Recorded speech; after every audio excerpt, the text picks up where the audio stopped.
Welcome to r/malicious compliance, where we share stories of people conforming to the letter, but not the spirit of a request. And today we have 3 great stories, so subscribe, hit the like button, and let's begin. The first story: client did not want to buy a bucket, so she missed the discount. The second story: electric lines fall down, smash fence, destroy crops. Farmer tells electric company to pay for fence. Company says sue us. Farmer gets good legal advice and sues company. The third story: rude guy doesn't let me tell him about a sale for the items he's buying and ends up getting dragged out by security for trying to assault me. On to the first story.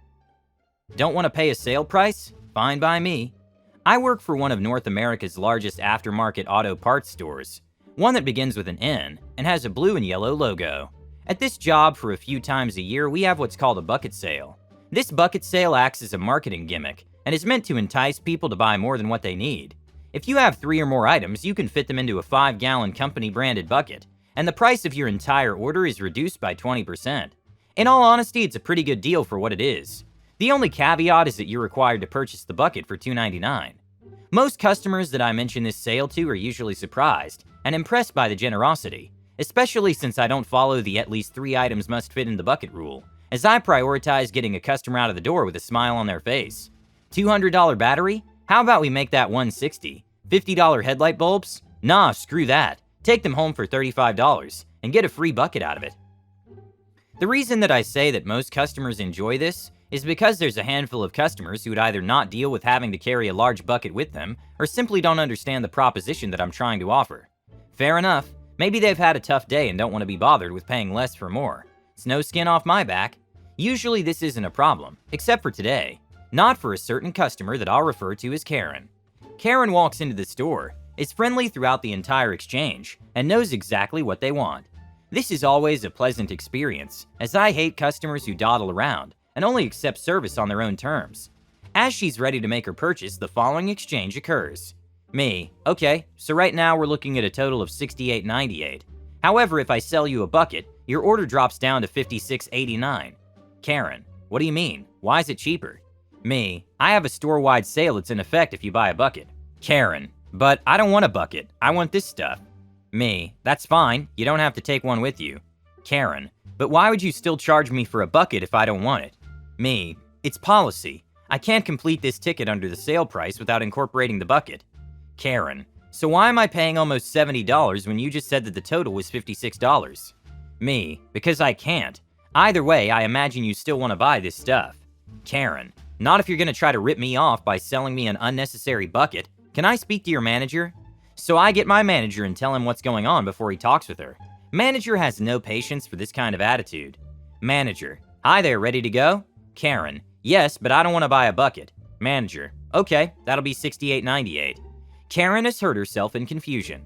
Karen: but I want the sale price. Manager: you don't want the bucket, which means you don't get the sale price.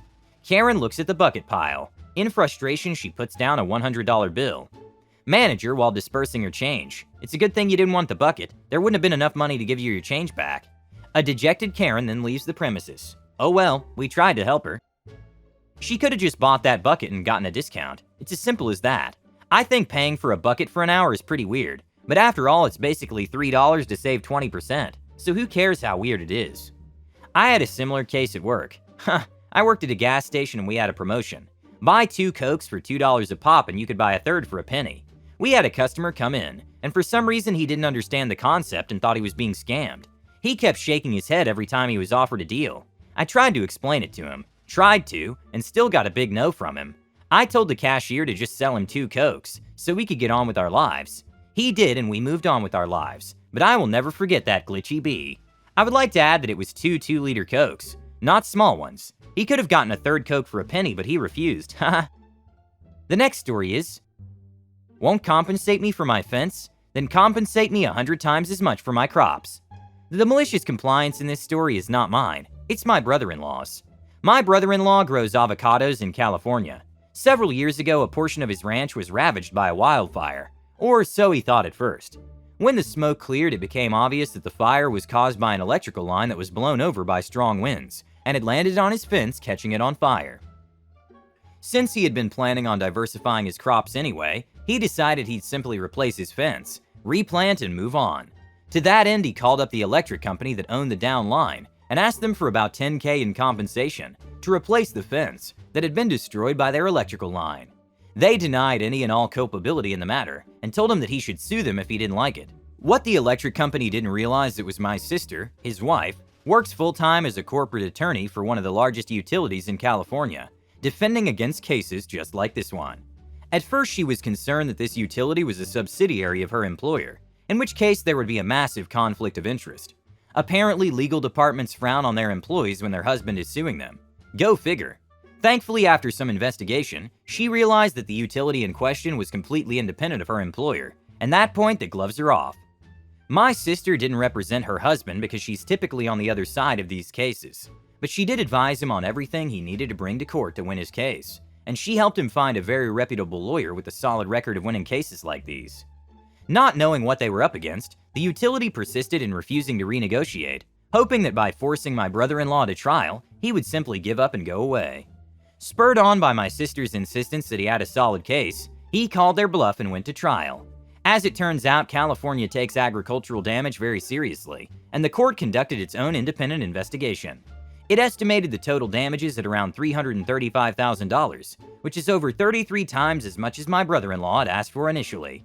Furthermore, there's a law in California that awards triple damages in cases where agriculture is impacted, so the utility that had been unwilling to negotiate over $10,000 was now on the hook for over $1 million in damages. When all was said and done, my brother-in-law confided to me that he would have gladly settled for the $10,000 in arbitration, and that it would have probably taken him over a decade to even sell $1 million worth of crops. The utility had to have their day in court, though. Update. I had some details wrong. I spoke to my sister last night and I got a refresher. This happened about 10 years ago. My brother-in-law's original settlement offer was $60,000, not $10,000. While they initially thought that the down power lines were owned by a utility, possibly the one my sister works for, they turned out to be privately owned by a quarry, and that's who ended up suing. The quarry didn't go to trial with this. They ultimately settled in excess of $1 million, so there's no way for them to appeal this. However, as I stated earlier, the overall story holds true. My brother-in-law initially offered to settle for tens of thousands of dollars and they refused. He lawyered up with my sister's assistance. My sister knew he was going to win this because as a defense attorney for a large utility in California, she'd been settling cases like this all summer long. After my brother-in-law lawyered up, the quarry ended up having to pay out in excess of $1 million to settle the case, as opposed to the tens of thousands that he was initially willing to settle for. Here are a couple of commonly posted misconceptions that are flat out wrong. This was an act of God, so no one should have had to pay, and my brother-in-law should have just sucked it up. He didn't have to suck it up because the owners of power lines are responsible for ensuring that damage to the power lines doesn't impact nearby infrastructure. They're responsible for placing the lines in a manner that ensures they are a safe distance away from flammable objects. Failure to do that is negligence. He didn't sue over acts of God like the loss of power or the damage to the lines. He sued because he could prove that their down lines caught his property on fire, and he could also prove that this was preventable by following the pertinent building codes. My brother-in-law will never see a dime of that once the lawyers take their cut, and the appeals are exhausted. The fact is that because they settled in arbitration, no appeal is possible. He received the majority of that money, and used most of it to pay off the mortgage on the ranch, and to repair the damage from the fire. He sank the rest of it into the sizable mortgage on his house. As my sister was telling me, if they had made the slightest effort at basic discovery, they would have realized that they were going to lose in court. They wanted to sue, so now they have to pay more. They could have agreed with you and paid the amount you demanded. And don't play these games with the court. The utility company has covered up the fact that most people can't make a claim because of the exorbitant legal costs, and they thought the OP wouldn't sue them. Instead, hours of effort were expended, thousands of dollars spent, and $1 million award, totaling over $10,000 in damages. Unfortunately, this company will likely continue the same thing the next time someone asks them for money.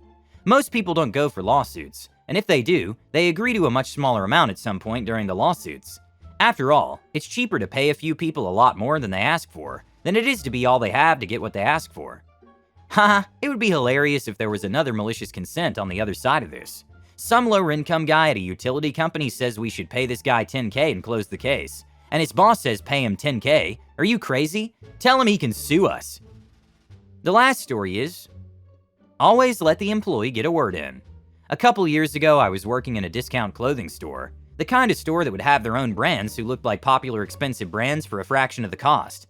Now, due to this, we had low staff numbers, high staff turnover, and archaic machines that ran on Windows 94. This also meant that we would have to do all price changes by hand, and that the scan tags on the clothing didn't work half the time, including sales, which happened pretty much 24/7 there.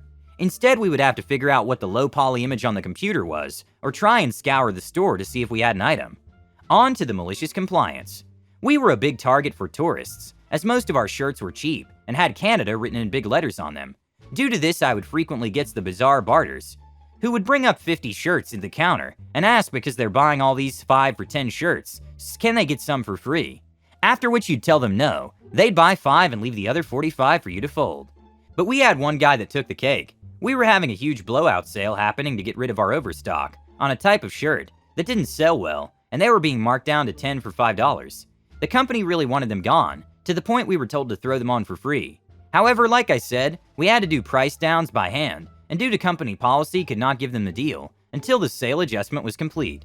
So this guy walks in all bombastic, sizing me and my only other coworker up, while in his cheap polyester suit, wanting to buy around 20 shirts off of the problem shirt rack.